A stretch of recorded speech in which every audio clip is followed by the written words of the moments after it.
I know. It's weird. It just hopped on through.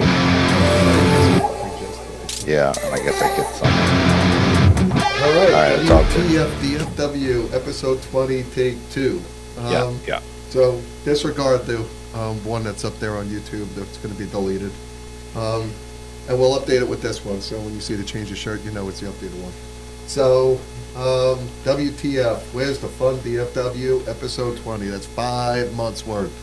5 months of me coming up with shit to talk about. Some of it relevant, a lot of it just rambling, but hopefully the people that have subscribed and follow and paying attention, you enjoy it, or at least it's sparking some conversation out there. So let us start. Let's say first, prayers out to our buddy Addison Kelly. Just saw news. This was actually yesterday, with a day after because of the aforementioned technical difficulties we had. But Addison Kelly, everybody knows him from Big Daddy's band. A Squire tribute he just started, a Loverboy tribute as well. He's going through a medical issue right now. We know him. He's done a lot of private parties for our ownership from here at the house, and also he is relevant to us, even out of our Angemar family. So best prayers going out, wishes going out to Addison, your bandmates, family, friends, all of you. And, I'm hoping you kick this, you get back to doing what you love to do as quickly as possible. What else? I think that deserves one of these. Could you hear that? I don't know. Shit, that was loud. I know. This whole board is messed up, man. Okay, go ahead. Wow. All right, so to recap what we talked about last week, it was don't be a douche, just if you're in a band, don't be a douche. If you're a fan, don't be a douche. Just don't be a douche. It's funny because I know people were paying attention. We got into Russell from Monkey Business, ran into him this weekend and saw him out at their show at Fat Daddy's, and we were having a separate conversation about something altogether. He's like, well, they're not a douche. And I was like, oh, and he's like, I listen, so Russell, I appreciate your support. Everybody that's out listening, again, heed my words, maybe it'll help you in the future. But let's see, what else happened last week? Yeah, that's probably good, just good advice in life. general. Just don't be a douche. Yeah. Right? Like, to me, that's kind of an important thing, just don't be a douche.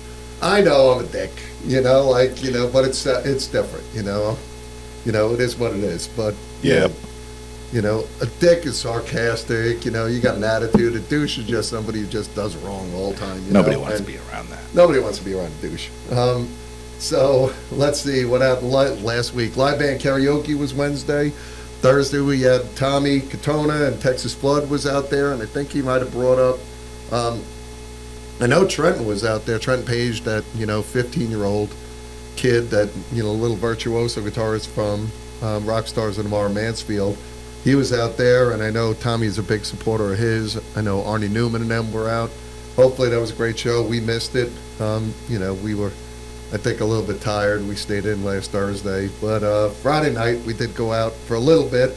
Watch Kid Six, that band out of Houston, celebrating Melissa, their, I guess you could say, booking manager. I'm not sure what her role is. Her birthday party over there, opening up for Monkey Business. And I've said it before, and I'll say it again. One of my favorite DFW tribute bands. And every time I see them, they're just getting better and better and better. And believe me, Sebastian Bach is incredibly difficult to sing. Skid Row is incredibly difficult to play, but these guys are doing it, and they happen to be one of my favorite bands that came out of that late 80s era. They're just, dirty and melodic or just everything mixed together, so they're phenomenal. And Saturday we ended the weekend with Heartbreak Petty and Reflective Soul, and those two put on a hell of a show as well. So it was a great weekend. Hopefully everybody at least got to a show that was out there, over the weekend. So this week's topic, it's, I saw a conversation, JC Scars posted something the other day, and it sparked, obviously if it's going to draw my feedback to a post, to me it's a relevant topic, and, it was, I guess, edgy enough to cause some shit, and I'm not afraid to opine on those items that, may be opinionated or be controversial, whatever. And, the post has since been deleted, but I figured, hey, I'm going to talk about it because that's just what I do. Who deleted it? I think JC might have deleted it himself because enough people commented and, some people weren't a fan of it. But it was basically what it boils down to is, when you're booking, I guess, what is your value, as a band, and what are you worth, I guess. And that's the topic of conversation. What happened was, I guess, from what I understand, a band was playing somewhere for free, decided to play and not charge a venue, but then went to a separate venue, and they weren't happy with the rate that was being offered by the venue. And the venue was essentially like, well, hold on a second, you just played for nothing, so anything other than nothing is better than what you made the last show. And then it started some conversations about whether or not a free show is worth it. And some people, well, I'll get into that a little bit, but we have talked about in the past, like, know your value to a venue first and foremost. And there are a couple of things you have to consider, in my opinion. First, don't overprice yourself as a band, because then you run the risk of being underbooked. And especially this day and age with all of these venues closing, and I know because I've talked to owners at other venues, and they've said it themselves that their budgets are decreasing because profits are decreasing as costs are going up. So if you want to be able to keep live music going, you can't be charging the same rates as we were, being charged in 2018, 2019, when the economy was a little bit better and people had the money to be able to go out there and spend. Maybe that coincided with Trump, but, I don't want to get into political conversations and all of that. But, don't overprice yourself, because if you overprice yourself, you run the risk of not being booked. And sure, you might make an extra $500 to $1,000 on a particular show, but if you're getting, as far as I'm concerned, if you're getting 10 less shows a year, do the math. And that's taking money from your band's pocket. So don't overprice yourself. Know your worth, and be willing to negotiate. I know I work with a lot of bands that I book them 4, maybe 5 shows a year. Well, I expect to not pay the same amount as another venue would pay to only book you 1 or 2 times a year. We got to negotiate a deal knowing that you're getting multiple shows, and you're damn straight I'm not going to cancel a show, and anybody can attest to it. Guaranteed money there. Yeah, there's guaranteed. Yeah, absolutely. I don't cancel shows, and everybody can tell you the only time I've ever had to cancel a show was when COVID shut us down, and it killed me to be able to, but we were shut down. What did it? COVID? Oh yeah, that disease that was out there. Everybody got I heard shots something for. about that. Yeah. It did polio. kick my something like that. But be willing to negotiate. Don't be so hard-lined as, we're making X and that's it. Well, then, hey, you know what? Maybe I could only afford you twice at that rate. Or if you lower it by a couple $100, I might be able to book you 4 times. So think about that. And then think about what's your relationship with the venue. And I mean, what has the venue done for you in the past? And for example, and I think some of these bands may have forgotten, a place like Fat Daddy's, when we were able to be open and then shut down and then open at a reduced capacity and then shut down and all, when we were open and the band was playing, you were getting paid your normal rate. While other venues, if they were at 50% capacity, they were only paying you 50% of your normal rate.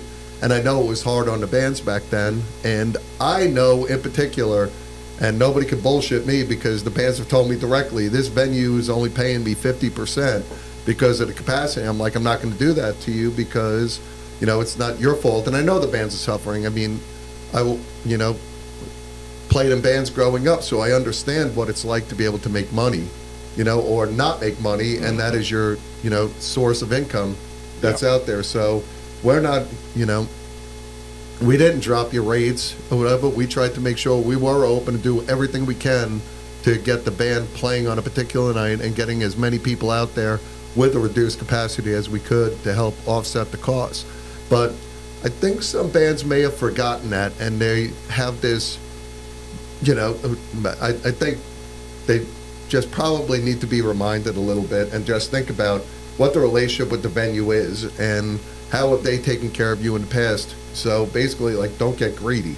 Yeah, I guess you could kind of say. I think, instead of, for these bands, thinking about the money, how about thinking about playing better? I mean, if you're really badass at anything, quite honestly, but if you're at the top of your game, the money will come. Yeah, absolutely. Yeah, you're right. And that's in business and anything. Yeah. If you're, So make yourself better, make yourself value. But that it's, again, what I started, know your value as a band. Yeah.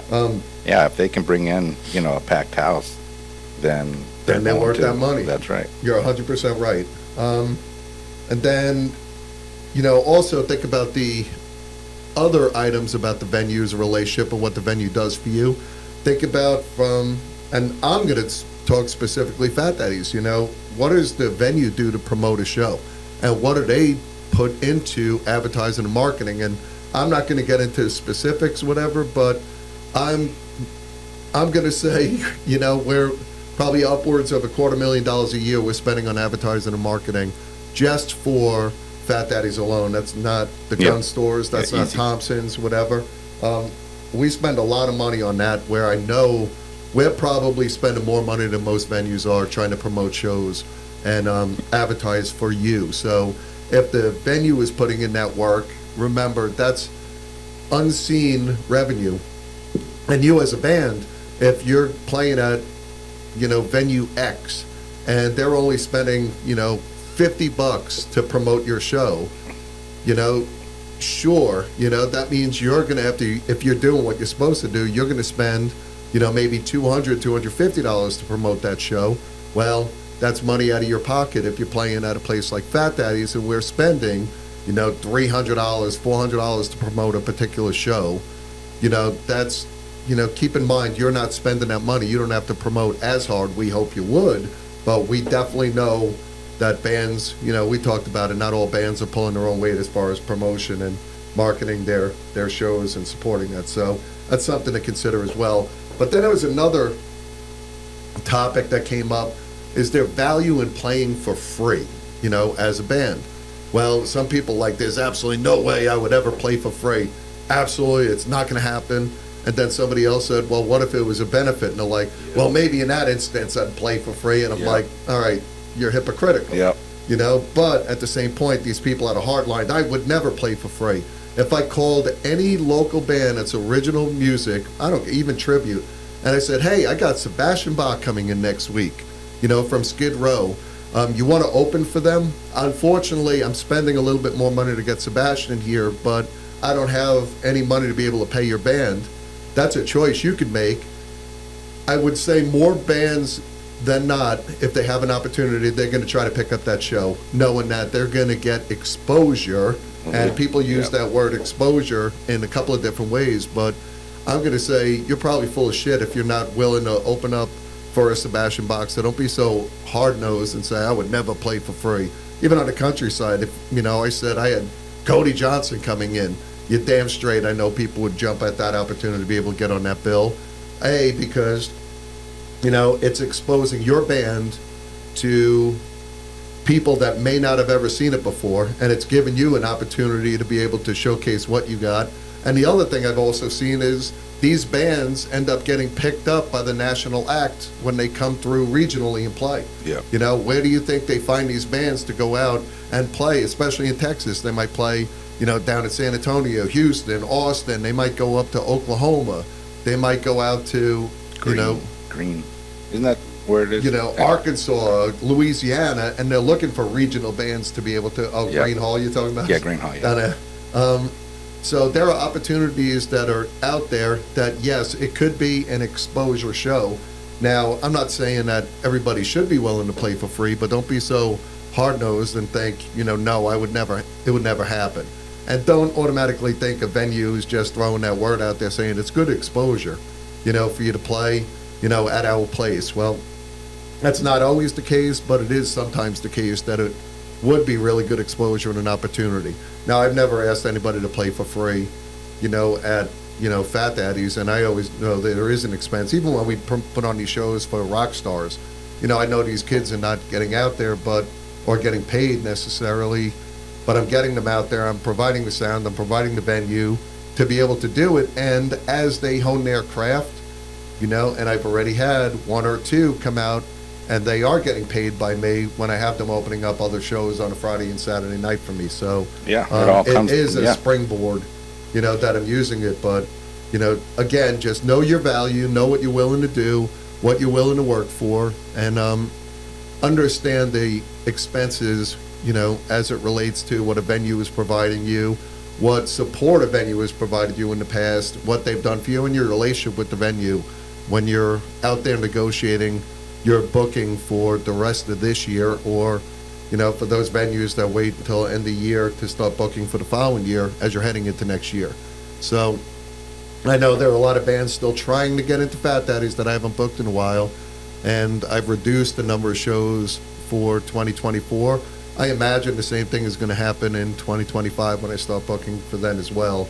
And I'm going to do everything I can to make sure, I'm being as smart strategically for, Mark and our ownership, Mark, Angie, and them, but not blowing their money around just for the sake of blowing it. I want to make sure that they're getting as much bang for the buck and keeping live music out there for the fans, so that hopefully, there'll be fewer, if more and more bands heed this and venues heed this and listen, there'll be fewer closings, and people will be out there keeping these venues alive and well heading into next year. So that's pretty much the topic of this week. But JC, thanks for that post, because you were able to give me a topic of conversation when I was like, I don't know what the fuck I'm talking about this week. So appreciate you, JC. Sorry if I, poured salt on a wound that you tried to delete, but it is what it is.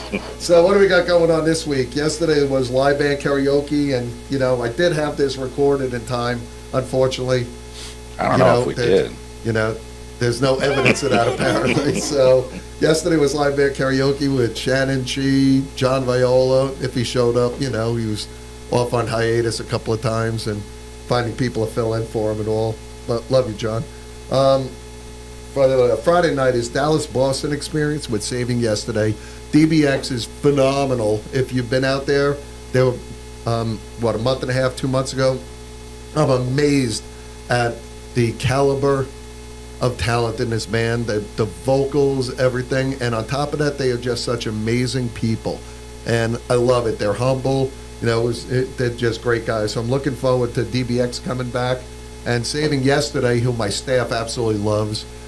They're the ones who made me book them, I guess, for 2024. They loved them when they picked up a show last year at Fat Daddy. So they're back. They're on the rotation of Fats. We've had them out earlier this year. Looking forward to them coming back again. That's on Friday? That's Friday. What and about then Saturday today? night. Did you say today? Today was Keith Mitchell Band. I don't think you said that. Oh, all right. Well, tonight is Keith Mitchell Band, Billy Bob's house band. So you get an opportunity to come out, free show, Thursday nights, and do some dancing. I love Keith. He's another one of those people that are just amazing people. It's great to talk to him. He's just super respectful and just so easy to work with. So come on out and support him tonight. Then Saturday night for another country show, and this one pissed me off because we're not actually going to be here. We're leaving for Florida tomorrow, so we'll be gone for a week. I know everybody, will be depressed about that, but I mean, I'm not, I got to work on my tan and all of that as well, and get some downtime a little bit. And then actually we're going to be going from this vacation house to Kid Rock down in like Ocala, Florida with our buddy Scott. So it's going to be a fun, week that we're going to have out there in Florida. Yeah, that's going to be wild. That'd be awesome to see him in Kid Florida. Rock, yeah. I've seen him before, and he's phenomenal, but this is like, I think an outdoor festival or something he's playing, which should make more fun. Yeah. But Saturday, like I said, I'm pissed off because we got Texas High Road, Hillary and them, which is another one of those house bands from Billy Bob's, is opening up for Gunnar Latham. And this kid is absolutely phenomenal. He's out of South Texas area. We had him out last year, and from minute one he took the stage. My wife and I were looking at each other like, holy crap. he's got it. And whatever, you could think about it being, but he started playing a lot of his own original music.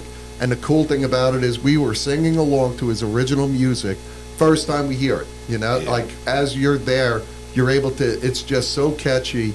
He is so talented. And I try to tell people we had Parker McCollum out, a couple of years back, and we really didn't have a lot of people that came out. Even my daughters were like, yeah, he's cute and all, but nah, we're going to stay in the pool, and didn't want anything to do with coming out to see him. But this kid, I know he just got signed, and he is going to be something. I got him booked this show, and I got him booked for another show this year.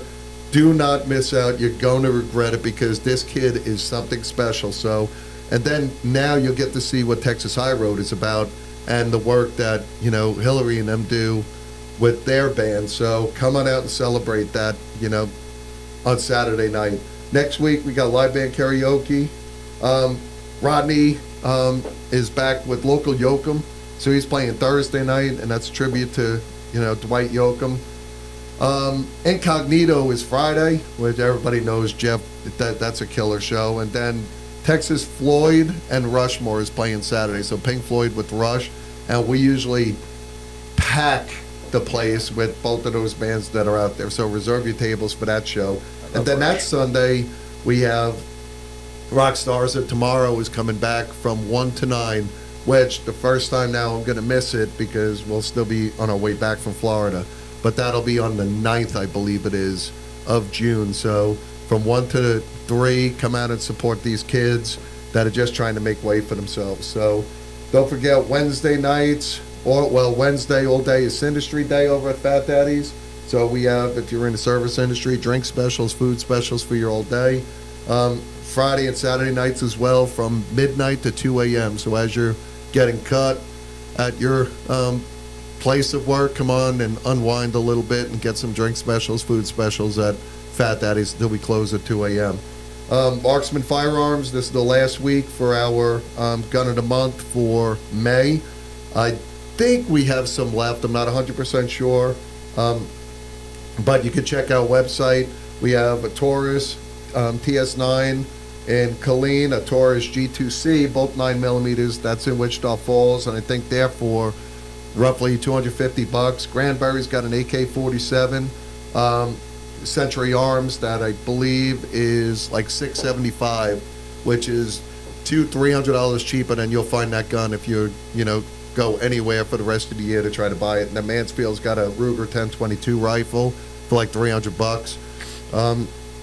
The whole thing I try to tell people, and it is happening, I've been saying it for a couple of weeks now, don't wait on purchasing ammo. We overstocked on ammo purposely, knowing what the end of the year is, presenting to us. And that's, end of the year, for those that don't know, every election year, the, government essentially orders military to, basically buy out all ammo that's out there to make it more difficult for people, I guess, to revolt, whatever. That's the only reason I could think they might do it. But just in case of increased warfare and all of that. So ammo becomes scarce come the end of the year. Now, we've also just read reports that an element that's needed for black powder, or the powder needed to load ammo, is shipped out of China, and China's supporting Russia right now. So the export of that to the United States is diminished. So we're already seeing a tightening of availability and ammunition in the United States now. So don't wait until August, September to try to buy your hunting ammo, or if you plan on going out on a shooting spree, whatever it is. Don't wait until then, because we'll be out of ammo.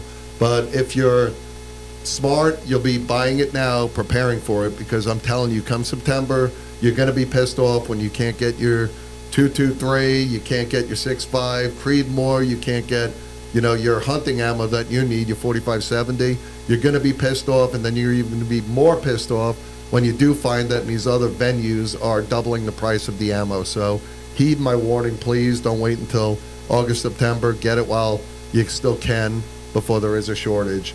And Thompson's, don't forget, book your events out there, your birthday gatherings, showers, engagement parties, rehearsals, funerals, whatever you need.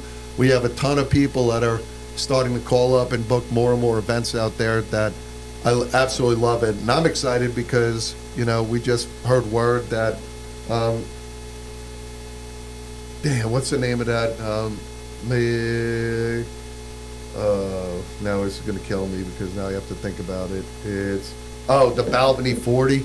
Everybody, if you know, but Balvenie 40 is a high-end bourbon, and it's $1,400 an ounce and all, but we just got a call from a rep yesterday saying, hey, there are 2 bottles that have been allocated to the state of Texas. Do you want one? And I said, yeah, let's get both of them again.